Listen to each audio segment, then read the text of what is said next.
Welcome to Blizzard Fire. We hope this video helps fire up your solution. You start by preparing the car and tools. This saves time and prevents errors. With the key in your hand and the ignition off, sit in the driver's seat and confirm the odometer reading. You need that visible.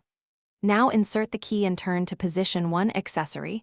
Do not crank the engine. Once done, press and hold the trip/reset button on the instrument cluster. This initiates the cluster's ready state for the reset sequence. Once the cluster is active and the service light or interval appears, keep holding the trip/reset button until the display changes or the warning flashes. Then release briefly and press again to enter the service menu. Navigate using the same stalk or button to highlight service or inspection and press to confirm. If you have a VAGCOM/VCDS, connect to the OBD port, choose 17 instruments, and follow the software prompts to reset the interval.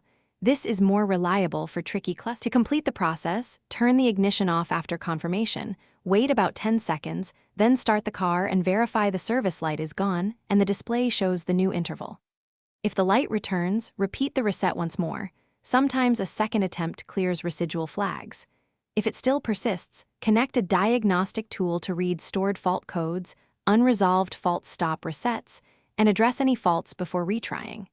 If necessary, consult a dealer or experienced technician. Thanks for watching. If you found this helpful, don't forget to like and subscribe.